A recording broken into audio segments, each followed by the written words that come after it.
So at this time, I'd like to invite forward the Honourable Sheila Malcomson, the Minister of Social Development and Poverty Reduction with the Province of British Columbia, and Robert Phillips from the First Nations Summit Society.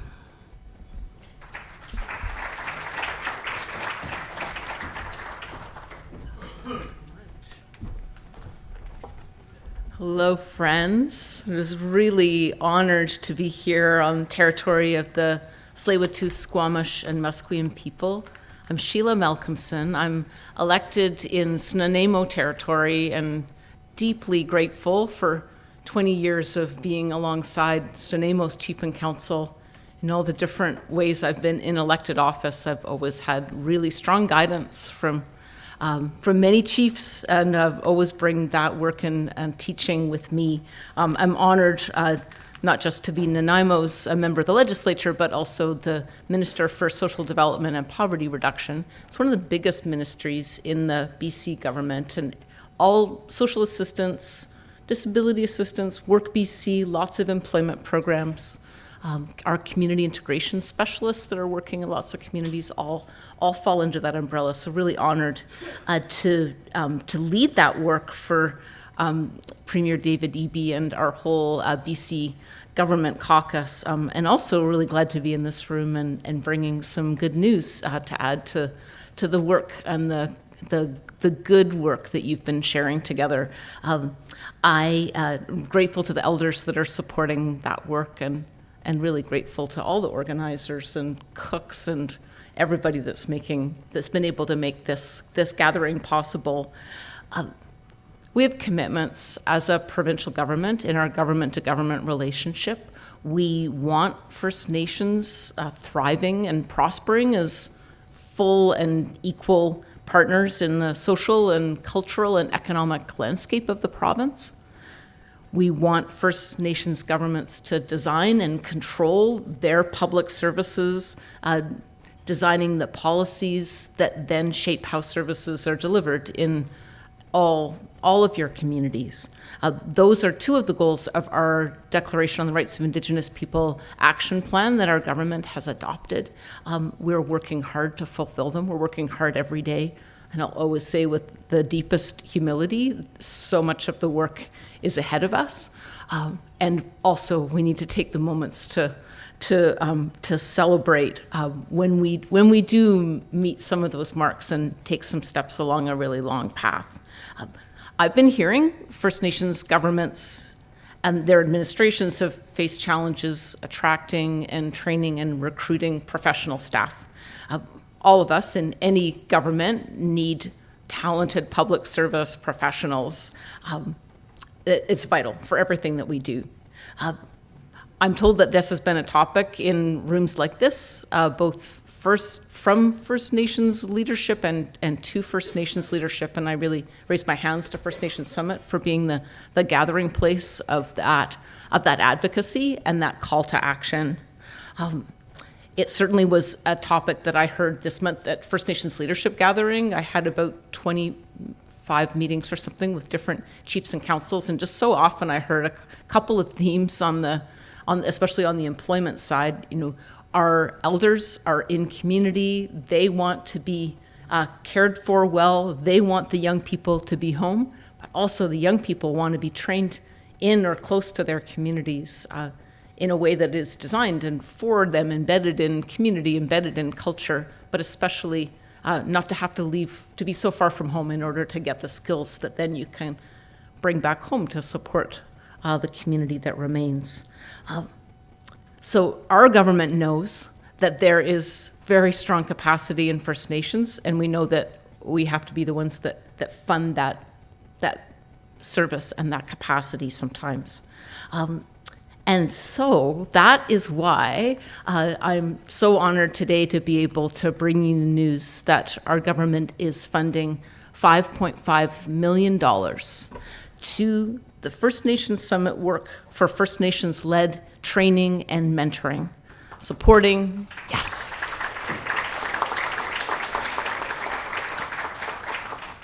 And that's responding to the call that we have heard that we need to support administrative employment in your public sector in your ways.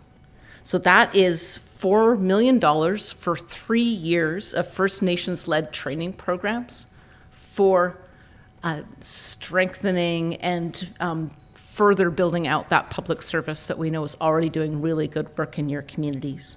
And then there's also $1.5 million for a labor market research project that also First Nations Summit and First Nations Public Service Secretariat told us that they want to do. So grateful for the implementation by First Nations Summit and First Nations Public Service Secretariat. You are the experts, and we are very happy to have that funding, to know that for 3 years you're going to have that funding to be able to do that work. This is funded through a federal and provincial labor market agreement, so please do tell your federal counterparts in elected office, or if you're in public service, your federal public service counterparts, how important this funding is and how they need to renew the agreement so we can have more good news announcements like this today.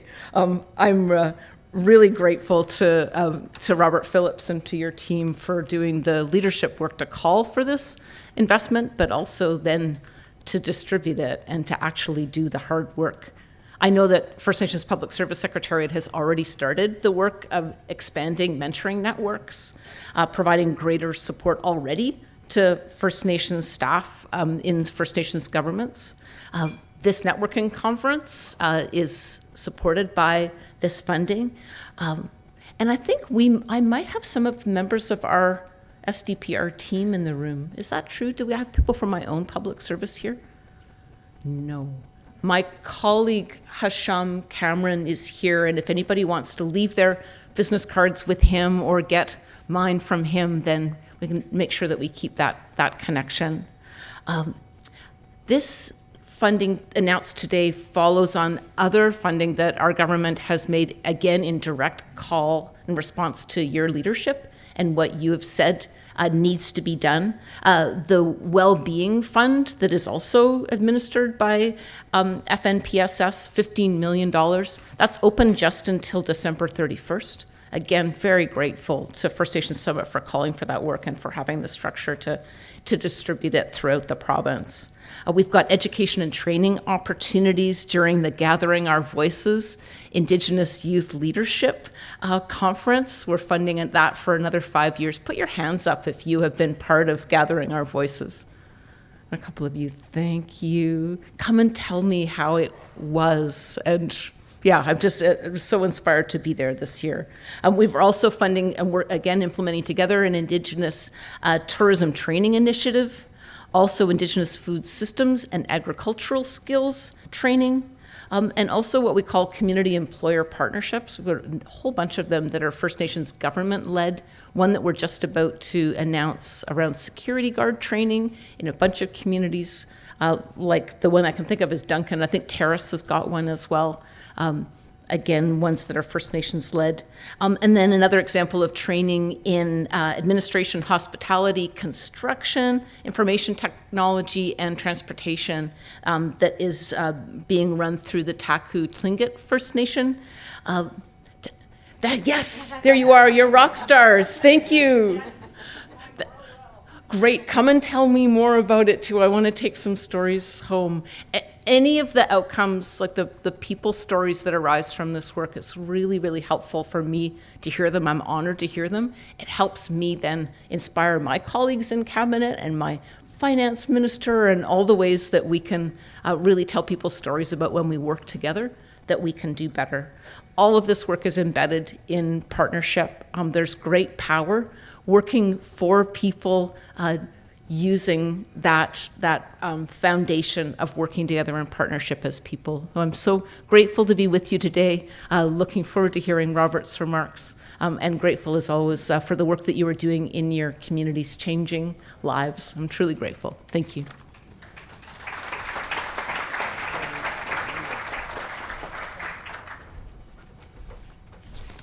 Okay, I see on the timer I have 57 minutes and 10 seconds. Just don't worry.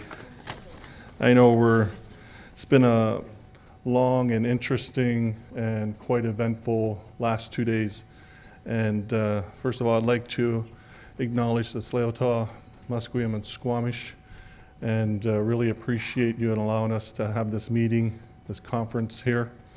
And as well, I'd like to acknowledge the Elder Prince for your comments this morning. And I think it's really appropriate that we have an elder come in and make sure that we do this in a right way.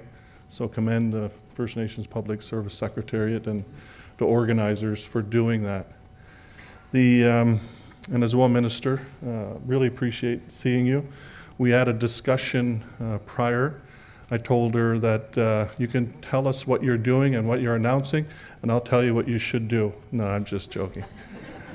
I'm just joking. We did have a really good conversation before we came in. So, as mentioned, I'm with the First Nations Summit and political executive from Chikeskin as well, Skokale out in Stalo. Someone else also, actually was the minister, how did this all originate? And I couldn't help but think about Howard Grant and Grand Chief John and many others. And I think Howard said something along the lines of, we needed this back in the 50s and 60s. And I thought that was a very good comment to be made, and why this is so important. I know that in the last little bit, we've been working on the Declaration Act, whether it's federally or provincially in your case, and really working on striving for it to be co-development with laws and legislation. And the UN Declaration on the Rights of Indigenous People for decades have been working on this, and it's basically our minimum human rights. And what we're doing here is, I do believe, much more than that. And I know that for you, the administration, and it said that in the tree and the trunk and all of that, talking about what's so important, the roots of it all, that you are the administration, that you are the backbone of our communities, our band offices, our tribal councils, our nations, and it is your work. And I had an opportunity to talk to a few of you because I've been in and out because of other meetings, and I heard this a couple times, and it came up that I'm very happy to be here because I'm not alone, and that you have others that you can talk to and communicate and work with. And just like any other organization, any other nation, whatever it may be, to be the backbone also means that you're the core. But just like with any core, you don't want the tail wagging the dog, for example, but you also are the front line, and you know that better than I. And I was talking to another colleague and just talking about that, where it can be stressful at times, and you're taking it straight up, and you still have to do your work, and you still have a lot to do. And I remember that working at Northern Shuswap Tribal Council, whether it was a self-government director or a negotiator and then eventually chief negotiator, it wasn't just one job, it was 10 jobs. And we had to do policies, procedures, things of that nature to follow, but then grants, proposal writing, meeting organizations, looking for funding. Oh yeah, and by the way, you had to do your job. Can't forget that. So I think, it's your voices, your reflections, your thoughts that you've been giving not only me, but interacting among each other. That's so important. And I know that we've had a bunch of inspiring panels from the youth. I think that's a very important voice that we need to listen to. I understand there's 10 of them. Are they still here, or did they? Okay, good, because I know sometimes, and youth and young people. I know that we say youth, but young people. And as I do look out here, because I go to a lot of meetings where it's, chief and councils and political people, it's really good to see young people and here and participating. I know Howard's saying, what about me? But anyway, all jokes aside, just in reflection too of the work And I know it was brought up about the announcements. And I'm not going to go into detail because I think that that's been done in the last little bit. But I'm just, in terms of the announcements, that we have to ensure that we continue this work. We have an organization that's in place now that took many decades to get here. And for it to just look year by year, which we all understand, year by year, we need to make sure that we have multi-year funding, that we have the capacity and the work that needs to happen. To let something like this go will take us back 10, 15, 20 years. And I think that's something that we should not let happen. That in terms of you being First Nations, you have the solutions. And you need that voice to bring it forward. And the First Nations Public Service Secretariat is an example of that. And I know that in order for British Columbia to be truly successful, it needs First Nations to be prosperous. It needs First Nations to have it to be socially, economically independent. I put a lot of time and effort into lands, resources, that kind of work.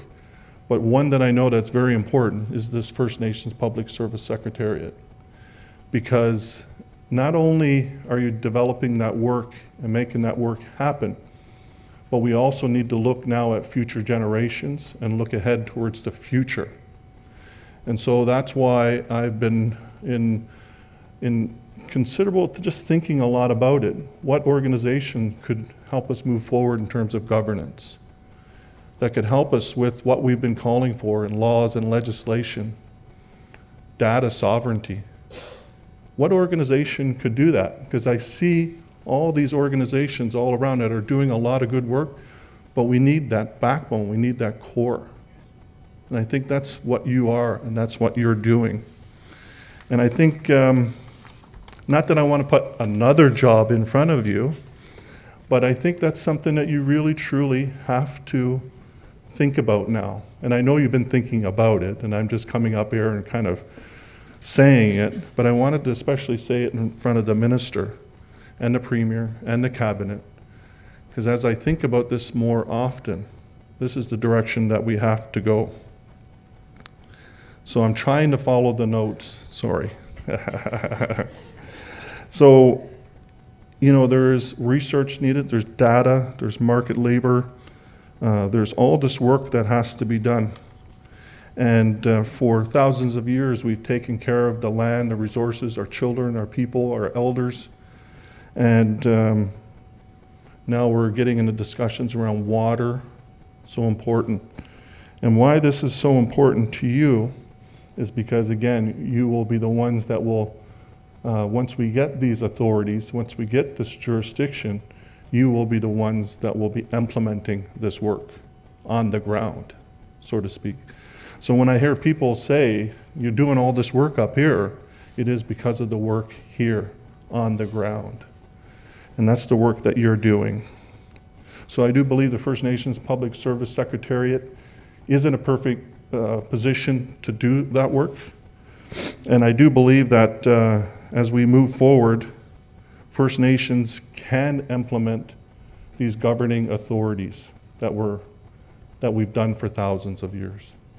And I didn't want to say ask for, because it's something that we have, and it's something that we will continue to do. So I think, again, in this work, that we have a lot of work to do. And I didn't want to leave on that message, but I do believe it's time to roll up the sleeves, let's get to work. When we go back, we start to implement. Because I always say, people, politicians, they come up and they recognize and they recognition and say a lot of these really great words, but it's really the implementation of that work. So I just wanted to say those few words, and looking forward to hearing some feedback. I know Kevin McKay was saying, where's the microphone? Where is the microphone? So I think we're going to get the microphone out and hear from you directly. So again, thank you, Cookstown.